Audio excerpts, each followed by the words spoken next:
Hello friends, आज हम wagering agreement discuss करेंगे। वेजरिंग एग्रीमेंट को इंडियन कॉन्ट्रैक्ट एक्ट 1872 के सेक्शन 30 में डील किया गया है। Section 30 of Indian contract act says agreements by way of wager are void and the party who wins the wager cannot bring a suit for recovery of anything alleged to one on wager। इसका मतलब हुआ कि veg जो agreements Vaser के through हैं, Vaser को हिंदी में पंदेम कहते हैं या बाजी करार कहते हैं, तो जो by way of wager agreements किए गए हैं वो वाइड होते हैं। मतलब अगर कोई बाजी करार है तो वो शून्य होता है, और जो पार्टी वेजर जीतती है या जो पार्टी बाजी जीतती है वो उस एग्रीमेंट में जीती गई धनराशि को वसूलने के लिए कोई सूट नहीं ला सकती है। तो वेजरिंग एग्रीमेंट ऐसा एग्रीमेंट होता है जहाँ पे पार्टीज जीत हार की बाजी लगाती हैं, तो ये वेजरिंग एग्रीमेंट कहलाता है। वेजर को डिफाइन करते हुए एंसन ने कहा है, a wager means to give money or money's worth upon determination of uncertain event. मतलब वेजर का अर्थ धन या धन के समतुल्य किसी अन्य चीज़ से है जो कि किसी अनसर्टेन इवेंट, किसी अनिश्चित घटना के निर्णय पर निर्भर करता है। Carlill versus Carbolic Smoke Ball Company case में जस्टिस हॉकिंस ने वेजरिंग कॉन्ट्रैक्ट को डिफाइन करते हुए कहा, wagering contract is such a contract in which two persons professing to hold opposite views touching the issue of some uncertain event mutually agree that dependent upon determination of that event one shall win and other shall lose certain money or money's worth।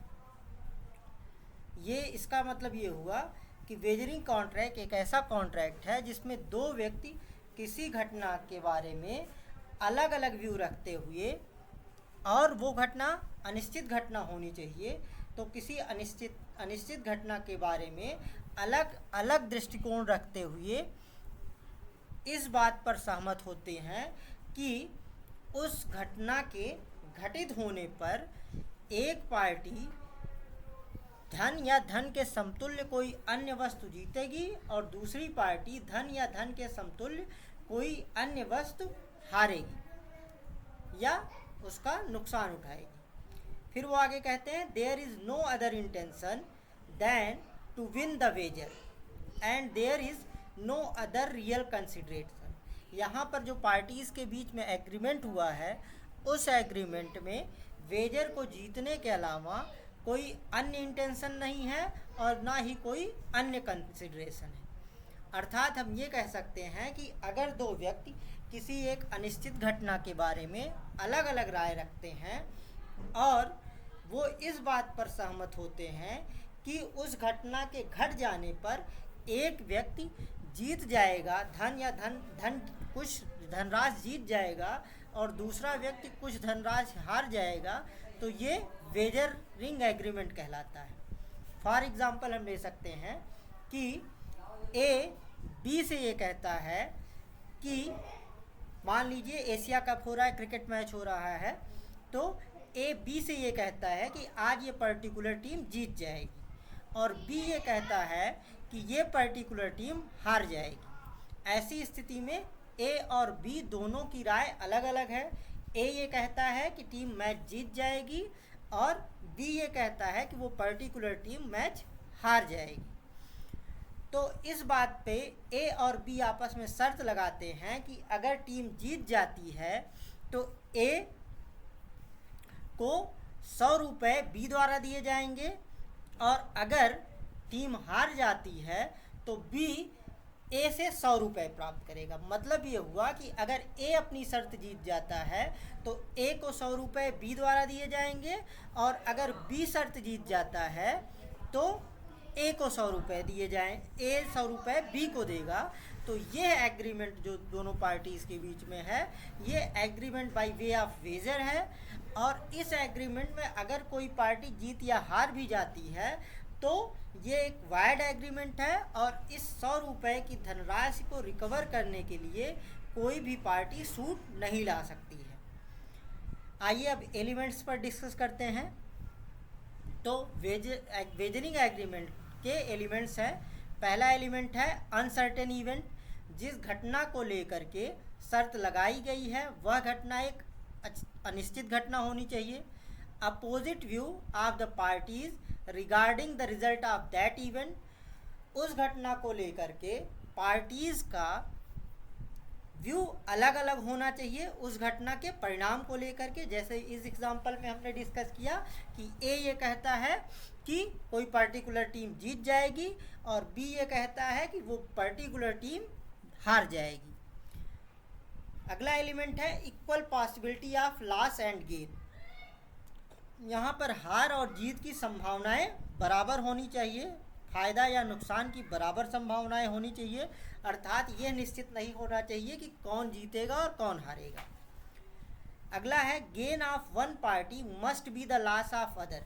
एक party का फायदा दूसरी party का नुकसान होना चाहिए। जैसे इस एग्जांपल में अगर ए शर्त जीतता है तो ए को 100 रुपये का लाभ होगा और बी को 100 रुपये की हानि होगी।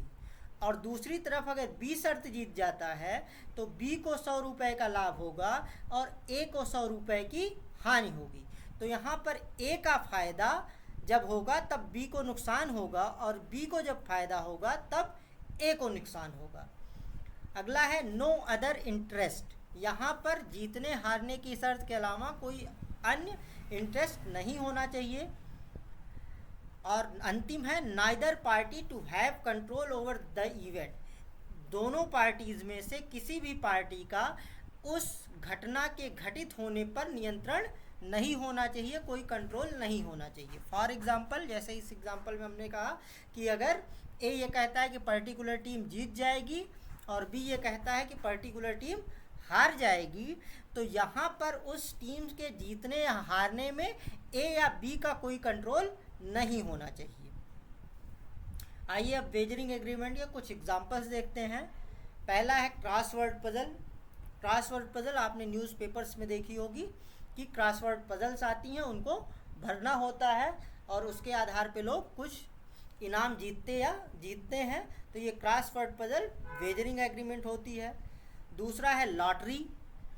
लॉटरी जो खेली जाती है, तो लॉटरी के केस में अगर कोई व्यक्ति लॉटरी जीत जाता है तो ये एग्रीमेंट एक वाइड एग्रीमेंट होता है, और जिस पार्टी ने लॉटरी जीती है वो जिस पार्टी ने लॉटरी निकाली थी उसके ऊपर उस लॉटरी से जीती गई धनराशि को वसूलने के लिए सूट नहीं ला सकता है।